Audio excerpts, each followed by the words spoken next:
बुधवार की प्रदोष कामना की पूर्ति करते हैं। श्री शिवाय नमस्तुभ्यं। बुधवार की प्रदोष पड़ती है तो शिव रजत भवन में निवास करते हैं। ओम शब्द लिखकर, अक्षर लिखकर, उस पर एक बेलपत्र समर्पित कर कर शिव जी से अपनी कामना कर कर जो प्रदोष के दिन, प्रदोष काल के अंतर्गत बेलपत्री के वृक्ष की पूजन कर कर, ये नाद कर कर, ओम अक्षर का नाद कर कर स्मरण कर कर आता है। ज्यादा से ज्यादा कहेंगे तो 4 दिन, 5 दिन में या 6 दिन में मेरा देव अधिदेव महादेव जो समस्या और टेंशन जिंदगी में चल रहा होता है उससे थोड़ा बहुत तो निजात मेरा देव अधिदेव महादेव उसी समय करना प्रारंभ करते हैं। लक्ष्मी के लिए कोई उपाय करें तो कौन सी प्रदोष पर करें? तो अच्छे से सुन लेना भाइयों। शुक्ल पक्ष में जो प्रदोष पड़ती है वो लक्ष्मी की वृद्धि के लिए होती है। कृष्ण पक्ष में जो प्रदोष पड़ती है वो रोग और बीमारी को मिटाने की होती है। तो जितने उपाय आपको प्रदोष के बताए जाते हैं उस हिसाब से आप करो कि शुक्ल पक्ष की प्रदोष है तो लक्ष्मी का कोई उपाय करना है तो हमें शुक्ल पक्ष की प्रदोष पे करना है। अगर हमें बीमारी से निपटने का कोई इलाज करना है या कोई उपाय करना है तो उसको कृष्ण पक्ष की प्रदोष पर करना है। अब शुक्ल पक्ष की प्रदोष, उसकी प्रदोष का दिन था, बैठा हुआ था। मान लो अगर कहीं आप कोई नौकरी के लिए अप्लाई कर रहे, अपने द्वार पर भी कितना सुंदर लिखा है भविष्य पुराण के अंतर्गत और विष्णु पुराण में भृगु बाबा का चरण का चिन्ह भगवान विष्णु की छाती पर रहा। भगवान विष्णु की छाती पर भृगु बाबा के चरण का चिन्ह रहा, चरण का चिन्ह। अब भविष्य पुराण में लिखा है कि अगर हम मंदिर के द्वार पर घर के चौखट के एकदम सामने चप्पल उतार देते हैं 7 बार दिन भर में से, कितनी बार? 7 बार विष्णु पुराण कहती है ऐसा कोई दिन नहीं होता जिस दिन दरवाजे पर 7 बार लक्ष्मी आकर खड़ी नहीं होती है। पहले कथा कही थी आपको कि प्रत्येक मनुष्य के भाग्य में सुख लिखा है, केवल मंथन करना। भविष्य पुराण कहती है 7 बार लक्ष्मी प्रत्येक मनुष्य के दरवाजे पर जाकर खड़ी होती है, पर द्वार पर चप्पल पड़ी होने के कारणवश वो लौट कर चली जाती है। बहुत ध्यान दीजिएगा, हमारे थोड़ा सा आपको बुरा लगेगा, लग जाए, और शिव पुराण है, जीवन संवार देगी तो अच्छी बात है। जीवन संवार दे तो अच्छी बात है। मंदिर के द्वार पर हम जब चप्पल छोड़ते हैं, जिस मंदिर की चौखट पर चप्पल छोड़ी है, आप जितनी देर आराधना में लगे रहते हैं उतनी देर तक आपकी चप्पल पर जितने लोग लांग कर जाते हैं, जितने लोग लांग कर प्रवेश करते हैं, उसका भी दुख आपके भाग्य में आता चले जाता है। ध्यान दीजिएगा। चप्पल का भविष्य पुराण में पढ़िएगा कभी कि पादुका का महत्व क्या है, पादुका किस ओर उतारना चाहिए, पादुका को कहाँ रखना चाहिए, किस जगह पर बुआरी झाड़ू को रखना चाहिए, किस जगह पर चलनी को रखना चाहिए। सुई, कंपनियां कई बंद भी हो गई, कई कंपनियों से निकाल भी दिया गया।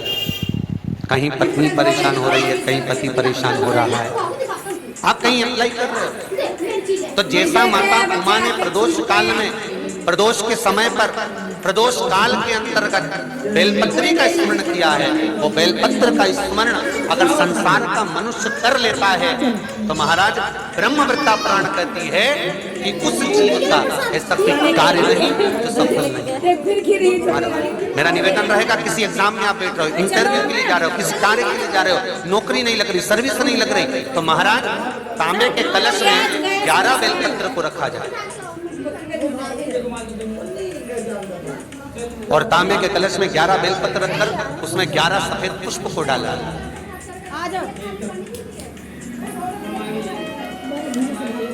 लाल चंदन घिसकर कटोरी में लेकर जाइए। प्रदोष के दिन, शुक्ल पक्ष का जो प्रदोष पड़ जाए उसके दिन शंकर के शिवलिंग पर लाल चंदन लपेटने से पहले शंकर की जो जला तो लाल चंदन का लेपन आपको इस पूरी जलाधारी पर करना है। लाल चंदन का पूरी जलाधारी पर। और महाराज जी जिस कलश में आपने घर से 11 बेलपत्र और 11 सफेद पुष्प जल के अंदर डालकर लाए हो, उसको आप चढ़ाएंगे तो इस तरह से चढ़ाएंगे कि उसका भाग हमें दिखे चढ़ते समय। ऐसे नहीं चढ़ा, उसको चढ़ाते समय इस तरह से चढ़ाएं कि वो जल का भाग हमारी ओर गिरता हुआ। महाराज जब आप वो समर्पित कर दें, बेलपत्र पुष्प आदि सभी चीजें, उस चंदन का एक थोड़ा सा भाग पूरी जलाधारी पर हाथ फेर कर अपने दरवाजे पर आते आते उसका स्पर्श कर दें। जिस दरवाजे से आप एग्जाम देने के लिए जाओगे, जिस घर से आप जाओगे, अपने घर के किसी भी दरवाजे पर उसका हाथ लगा के अपने स्थान को छू लें। जिसको आप दरवाजे को खोलकर दरवाजे को स्पर्श कर कर या दीवार को छूकर या अलमारी को छूकर, जिसको भी छूकर आप जाओगे उसका स्पर्श कर लेना। फिर आपको कुछ नहीं करना है, उमा और महेश ही सब कुछ करेंगे जो उनको करना है, सब साथ। शंकर भगवान ने कहा जब प्रदोष काल हो, शाम का समय हो, उस समय पर बेलपत्री, पीपल और आंवले के नीचे लक्ष्मी तो कुछ देर के लिए विराजमान हो जाना। जो तेरे इन वृक्षों के नीचे शाम को दीप लगाने आए उसके घर तो पीछे पीछे चली जाना। बस इतनी कृपा कर देना। जिस प्रदोष व्रत का हम वर्णन करते हैं, जिस प्रदोष के दिन का आपको बधाई कल हमने दी थी कि प्रदोष की आपको बधाई हो, प्रदोष शाम का जो समय होता है, प्रदोष काल जो होता है, उसका वर्णन जब हम करते हैं, ये प्रदोष की पूजन का विधान किसने बनाया, ये प्रदोष की पूजन का नियम किसने बनाया, ये प्रदोष की संध्या काल का, प्रदोष के समय का पूजन का विधान कौन बनाया, ये प्रदोष के समय पर एक बेलपत्र चढ़ाने का विधान किसने बनाया, प्रदोष के समय पर एक समीपत्र चढ़ने का विधान किसने बनाया, प्रदोष के समय पर अगर मान लो कोई भिखारी से भिखारी व्यक्ति भी है जो ठेला चला रहा है, उसके पास में खाने के लिए कुछ नहीं है, फटे कपड़े पहन रहा है, उसकी जिंदगी में कुछ भी नहीं बचा और कर्जे में लतालूम हो गया, एक चावल का दाना अगर वो प्रदोष के दिन, प्रदोष काल में शाम के समय पर शंकर के शिवलिंग पर चढ़ा देता है तो 3 या 4 प्रदोष में उसका कर्जा चूकना प्रारंभ हो जाता है। प्रदोष का विधान इतना, ये प्रदोष का वर्णन करा किसने, इतना प्रदोष की महत्वता बताई किसने, कौन करे इतना वर्णन। अगर प्रदोष की महत्वता बताने वाला कोई है, इसीलिए मेरे शंकर भगवान माता सती को लेकर कुंभज ऋषि के यहाँ, अगस्त ऋषि के यहाँ कथा सुनने के लिए गए थे, क्योंकि उनके बराबर कोई शंकर के महत्व को बता नहीं सकता और प्रदोष के महत्व को नहीं बता सकता। सती मैया को प्रदोष का महत्व बताने के लिए शंकर सती जी को लेकर कुंभज बाबा के यहाँ गए थे, अगस्त ऋषि कि प्रदोष के महत्व को तो जानो सती, तुम प्रदोष के महत्व को तो सती जानो, तुम प्रदोष के महत्व को तो सती पहचानो कि प्रदोष का महत्व क्या होता है, प्रदोष काल का महत्व क्या होता है, प्रदोष के समय का महत्व क्या होता है। जिस समय पर सूरज डूब रहा हो, चंद्र प्रकाशित हो रहा हो, दोनों का मेल हो रहा हो, ना तो पूरा सूरज डूबा है, ना पूरा चंद्र आया है, ना पूरा अंधेरा है, ना पूरा उजाला है, उस समय को प्रदोष काल कहा गया, उस समय को प्रदोष का समय कहा गया। प्रदोष का दिन, प्रदोष काल, शाम का समय, भगवान देव अधिदेव महादेव माँ जगतजननी पार्वती जी के साथ में भ्रमण करने। देखिए, अगर प्रदोष का व्रत नहीं कर सकते, प्रदोष के दिन आप व्रत नहीं कर सकते, मान लो आपसे भूखा नहीं रहा जाए, प्रदोष का व्रत नहीं कर सकते, प्रदोष के दिन आप भूखे नहीं रह सकते, मंदिर भी नहीं जा सकते, दिया भी नहीं लगा सकते, तो शिव महापुराण की कथा कहती है कि प्रदोष के दिन, प्रदोष काल में अपने ही दरवाजे के पास देवाधिदेव महादेव का स्मरण कर लक्ष्मी की वृद्धि के लिए, कार्य सिद्धि के लिए, संपदा को प्राप्त करने के लिए आप अपने ही दरवाजे के पास में एक दीप लगा सकते हैं। कौन से दिन? प्रदोष।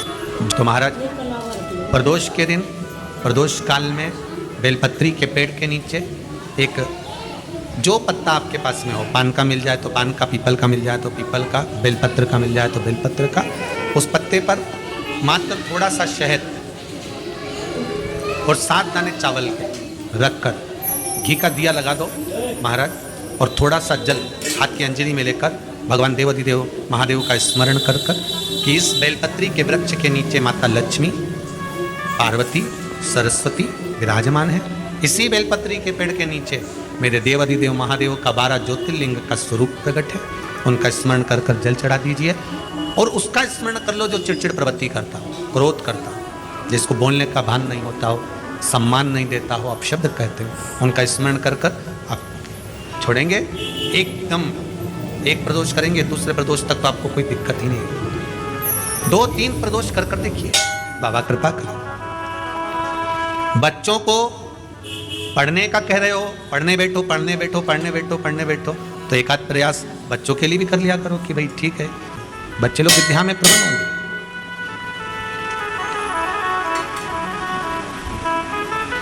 शिव उपासना का जो फल है वह 1000 गुना। पहले भी कथा में काज फिर कहते हैं, शिव मंदिर में जल बाद में चढ़ाना, शंकर के मंदिर में जाकर पंचामृत स्नान बाद में कराना, शंकर जी के मंदिर में जाकर पूजन बाद में करना, पहले थाली एक और रखकर शिव मंदिर में झाड़ू पोछा या जो बेलपत्री निर्माल्य जो भी रखा हो उतरा हुआ सामान उसको भरकर कहीं एक और जहां मंदिर वाले रखते हो वहां ले जाकर रख दो, झाड़ू पोछा एक बार जरूर। पूजन करने से पहले सबसे पहले सफाई का ध्यान रखो और एक विश्वास रखना, आप मंदिर की सफाई नहीं कर रहे हो, फिर निवेदन करूंगा आपको, आप मंदिर की झाड़ू नहीं लगा रहे, आप मंदिर की सफाई नहीं कर रहे, आप मंदिर में पोछा नहीं लगा रहे। जितना हाथ आप मंदिर में फेर रहे हो सफाई के लिए, उतना आपके जीवन में जितना दुख है, जितनी तकलीफ है, जितना कष्ट है, जितनी बीमारी है, उस पर हाथ फेर रहे हो, मंदिर में नहीं फेर रहे हो। नहीं तो सारी दुनिया में जितने मंदिर हैं, सारे मंदिरों में ट्रस्टियों ने कुछ ना कुछ लगा के रखा है, स्वीपर आता साफ करके जाता है, ये आएगा सफाई कर जाएगा, पंडित जी होंगे तो बुआरी लगा देंगे, पंडित जी होंगे सफाई कर देंगे।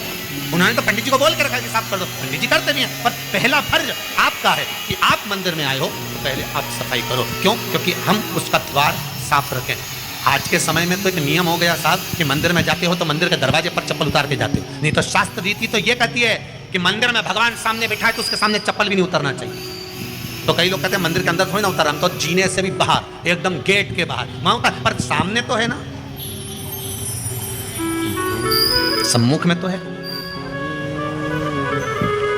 तुम्हारे यहां अगर 4 लोग दिवाली मिलने आते हैं ना तो तुमने चप्पल रखने का भी स्टैंड बना कर रखा है, साइड में उतारिए, दिल्ली पर मत उतारो, थोड़ा साइड में उतारो, सामने से सब आते जाते रहते हैं, सामने उतारो, सम्मुख में क्यों उतार रहे हो?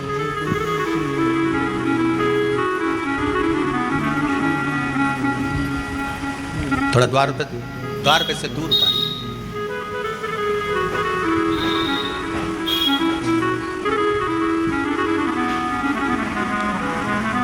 अभी तो कुबेरेश्वर धाम में काम चल रहा है, आप लोग जो दान दे रहे हो, आपके दिए हुए दान से निर्माण चल रहा है।